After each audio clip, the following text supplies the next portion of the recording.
Hello friends, again welcome back to my new YouTube video. Friends, हम सभी जानते हैं हिंदू धर्म में कई व्रत और त्यौहार मनाए जाते हैं। इन त्योहारों और व्रतों का विशेष महत्व है। हिंदू धर्म में देवी देवताओं की पूजा अर्चना होती है। इन्हीं में से एक सबसे महत्वपूर्ण पर्व है नवरात्रि का। नवरात्रि देवी माँ से जुड़ा पर्व है जिसमें 9 दिन तक माता के 9 रूपों की पूजा अर्चना की जाती है। पहले दिन कलश स्थापना की जाती है और माता को घर के मंदिर में विराजमान कराया जाता है। उसके बाद 9 दिनों तक देवी माँ भक्तों के घर पर वास करती हैं। इस दौरान लोग उपवास करते हैं, माँ की पूजा अर्चना और आरती करते हैं। साल में 4 नवरात्रि होती है, जिसमें से चैत्र और शारदीय नवरात्रि का विशेष महत्व है। आज की मेरी इस वीडियो में मैं आपको नवरात्रि से जुड़े कुछ अमेजिंग और इंटरेस्टिंग फैक्ट्स बताऊंगी। तो चलिए शुरू करती हूँ मैं आज की वीडियो। नंबर 1, नवरात्र का मतलब होता है 9 रात, यानी कि 9 रातें। हिंदू धार्मिक मान्यताओं के मुताबिक इस दुनिया का निर्माण दुर्गा माता के गर्भ से हुआ है और पूरी मानव जाति के लिए गर्भ के ये 9 महीने 9 रातों के समान होते हैं, जिनमें आत्मा मानव शरीर में आकर बसती है। नंबर 2, जैसे रात को लोग आराम करते हैं और फिर सुबह उनके शरीर में नई ताकत होती है, और उसी तरह नवरात्र की इन रातों में मानव शरीर में एक्स्ट्रा एनर्जी का संचार होता है, जो पूरे मानव समुदाय के लिए बहुत फायदेमंद होता है। नंबर 3, आपको शायद ही पता होगा कि एक साल में 4 नवरात्र आते हैं। वासंतिक नवरात्र, शारदीय नवरात्र, आषाढ़ी नवरात्र और माघी गुप्त नवरात्र। इन चारों नवरात्रों में आमतौर पर शारदीय नवरात्र और वासंतिक नवरात्र को ही हम जानते हैं, जिनमें शारदीय नवरात्र को सबसे ज़्यादा फलदायी माना जाता है और जो आमतौर पर सितंबर अक्टूबर के महीने में आते हैं।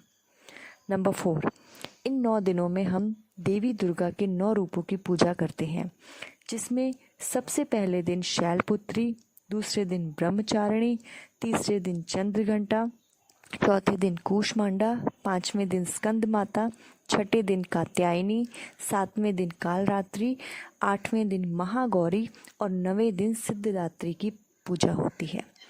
नंबर 5, नवरात्रि के इन 9 रातों में 3 देवियाँ महालक्ष्मी, महासरस्वती और माँ दुर्गा के 9 रूपों की विशेष तौर पर पूजा की जाती है, इसीलिए आमतौर पर इसे नवदुर्गा कहते हैं।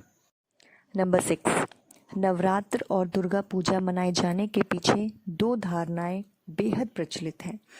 इसमें एक तो ये है कि भगवान राम ने रावण को युद्ध में हराने के लिए चंडी देवी की पूजा की थी, जिससे प्रसन्न होकर देवी दुर्गा ने उन्हें विजयी होने का आशीर्वाद दिया। और दूसरी है कि महिषासुर नाम के राक्षस ने देवी देवताओं से वरदान पाकर उन्हीं से युद्ध करने लगे और मानव जाति को प्रताड़ित करने लगे, जिससे तंग आकर सभी देवताओं ने अपने अंश से देवी दुर्गा की रचना की और सभी ने उनको अपने अपने अस्त्र शस्त्र देकर उनको बेहद शक्तिशाली बना दिया। जिसके बाद देवी दुर्गा 8 दिनों तक महिषासुर से लड़ती रही और 9वें दिन उसका संहार कर दिया, यानी कि उसको मार दिया। जिसके बाद देवता सहित पूरी मानव प्रजाति ने दशहरा मनाया। नंबर 7, माँ दुर्गा अकेली देवी है जो शिव जी का त्रिशूल, विष्णु जी का चक्र और ब्रह्मा जी का कमल धारण करती हैं। माता रानी में सभी देवताओं की शक्तियाँ मिली हुई हैं, जिसकी वजह से उन्हें शक्ति कहा जाता है। देवी दुर्गा माँ को अष्टभुजाओं वाली कहा जाता है। ये 8 भुजाएं वास्तुशास्त्र में अहम दिशाओं की ओर इशारा करती हैं। नंबर 8, इसी आदि शक्ति देवी ने ही सावित्री यानी कि ब्रह्मा जी की पहली पत्नी लक्ष्मी और पार्वती यानी कि सती के रूप में जन्म लिया और उसने ब्रह्मा, विष्णु और महेश से विवाह किया था। तीनों रूप मिलकर दुर्गा आदि शक्ति को पूरा करते हैं।